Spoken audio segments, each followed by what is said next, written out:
nikasema kwamba kila mtu ana anga lake katika ulimwengu wa roho. Lakini nikasema kwamba anga la kiroho ni nini? Anga la kiroho ni yale mazingira ya kiroho yanayomzunguka mtu katika ulimwengu wa roho. Kwamba tuko tunaishi, lakini yako maisha mengine ya rohoni ambayo yako yanaishi uko ulimwengu mwingine wa kiroho ambao na wenyewe ni halisi. Amen. Bwana Yesu asifiwe. Amen. Kwa tukazungumzia kwenye habari ya yale mazingira ya kiroho yanayomzunguka mtu. Nikazungumza nikasema kwamba zipo njia 6 ambazo zinakufanya uimarishe anga lako la kiroho. Amen. Bwana Yesu asifiwe. Amen. Tukawa tumeangalia anga la kwanza, tukawa nimeelezea vile ambavyo Mungu alinipa neema ya kulielezea, na hapo sitakaa, nitapita kwamba cha kwanza ni toba na utakaso wa moyo. Toba, yani nikizungumzia toba na maanisha maisha yako yawe ni maisha ya toba, lakini habari ya utakaso pia uwe kwenye mfumo wa maisha ya kwako. Amen. Kwamba vile ukiishi maisha ya namna hiyo, uwe na uhakika moja kwa moja unakuwa unalitengeneza na kuimarisha anga lako la ulimwengu wa roho. Nikasema kwamba kuna vitu ambavyo vinaweza vikafunga anga lako la ulimwengu wa roho, ambavyo mojawapo ni dhambi. Kwamba nikasema kwamba dhambi huwa ina uwezo wa kuondoa uwepo wa Mungu. Dhambi huwa ina uwezo wa kuzuia malaika wasifanye kazi vile ipasavyo. Malaika wanakaa mbali.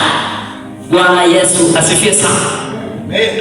Lakini pia dhambi inasababisha nguvu za shetani zinapata nafasi kwenye maisha ya mtu.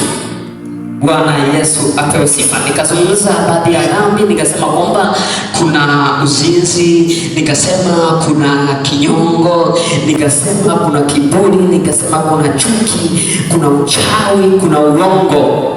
Hivyo vyote niliweza kuzungumza, lakini tukawa tumeangalia ambacho nikwambia kwamba ni habari njema ambayo inapatikana kwenye waraka wa kwanza wa Yohana mlango wa 1 mstari wa 9, ambapo tunazungumzia habari ya msamaha. Bwana Yesu apewe sifa. Amen. Kwa tukazungumzia maana pale, lakini tukaangalia jambo la pili ambalo sasa ndipo hapo ambapo nitaanzia tena na pale ambapo niliweza kuishia. Maana nilizungumzia hii ya pili ambayo ni nguvu ya maombi. Sikuimaliza, niliachia njiani kwa sababu ya kubalansi muda. Bwana Yesu asifiwe sana. Amen. Mimi tunaomba tuende tuwe tunaingia ndani zaidi ili tuwe tunatoka somo linaisha umeelewa kabisa.